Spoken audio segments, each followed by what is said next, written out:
धर्म क्या है? सत्य बोलना, न्याय करना या अपने कर्तव्य को निभाना, चाहे परिणाम कुछ भी हो।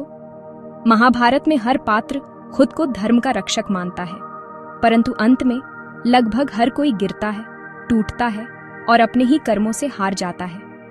तो सवाल ये है, सच्चा धर्म क्या है और हर पात्र के पतन में कौन सी छिपी हुई शिक्षा हमारे लिए है?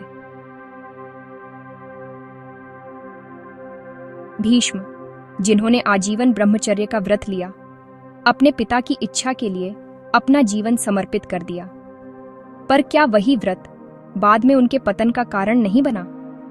उन्होंने धर्म निभाया पर जीवन से विमुख हो गए। उन्होंने हस्तिनापुर का साथ दिया पर अन्याय को भी सहा। मेरा धर्म है सिंहासन की रक्षा। यदि धर्म अन्याय की रक्षा करने लगे तो वह अधर्म बन जाता है। धर्म स्थिर नहीं है, परिस्थिति बदल जाए तो धर्म भी दिशा बदलता है। आंख मूंद कर नियम निभाना धर्म नहीं, दास्ता है। द्रोणाचार्य ज्ञान के प्रतीक पर मोह के बंधन में बंधे हुए। उन्होंने शिष्य के रूप में अर्जुन को सर्वोच्च बनाया, पर पुत्र के प्रति आसक्ति ने उन्हें अंधा बना दिया। जब उन्होंने सुना अश्वत्थामा मारा गया तो धर्म और मोह के बीच उनका मन टूट गया। जब तक हम परिणामों से जुड़कर कर्म करते हैं, हम धर्म के नहीं, मोह के दास बन जाते हैं।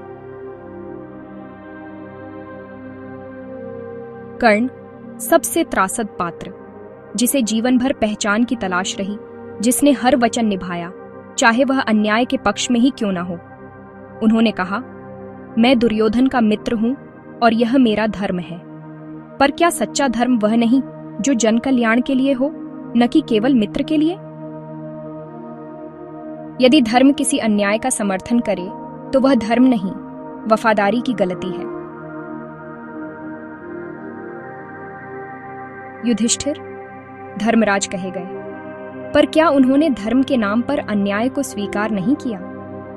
उन्होंने सत्य का पालन किया, पर अपने भाइयों और पत्नी की वेदना को अनदेखा किया। जब द्रौपदी को दांव पर लगाया गया, सत्य मौन रहा और धर्म भी। केवल सत्य बोलना ही धर्म नहीं, जहां अन्याय दिखे वहां मौन तोड़ना भी धर्म है। अर्जुन ने सब कुछ खो दिया, अपने मित्र, गुरु, परिजन, क्योंकि वह समझ नहीं पा रहे थे कि धर्म किस ओर है। कृष्ण ने कहा, कर्तव्य ही धर्म है, पर उस कर्तव्य को निभाने के लिए पहले स्वयं को जानना आवश्यक है। सच्चा धर्म तभी प्रकट होता है जब हम अपने भय, भ्रम और मोह को पार कर लें। दुर्योधन भी अपने आप को धर्मात्मा समझता था। वह कहता था, मुझे जो चाहिए वही मेरा हक है, पर धर्म हक नहीं, जिम्मेदारी है। जब हक न्याय पर हावी हो जाए तब धर्म गिर जाता है। धर्म शक्ति से नहीं चलता, शक्ति को धर्म के अधीन रहना चाहिए। कृष्ण, जिन्होंने सिखाया कि धर्म कोई स्थायी नियम नहीं है, यह एक संतुलन है, कर्तव्य और करुणा के बीच, सत्य और परिस्थिति के बीच। कृष्ण ने अधर्म को अधर्म से भी हराया, क्योंकि उन्होंने परिणाम नहीं, संतुलन देखा।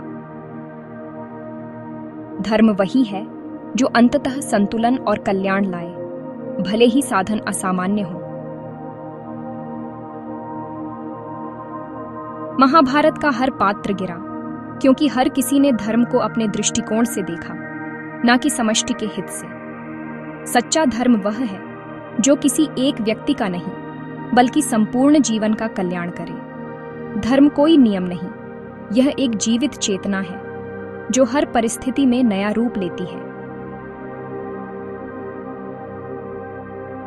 महाभारत हमें यह नहीं सिखाता कि कौन सही था, बल्कि यह सिखाता है कैसे हर सही भी कभी अधर्म बन सकता है, यदि उसमें करुणा, संतुलन और जागरूकता न हो।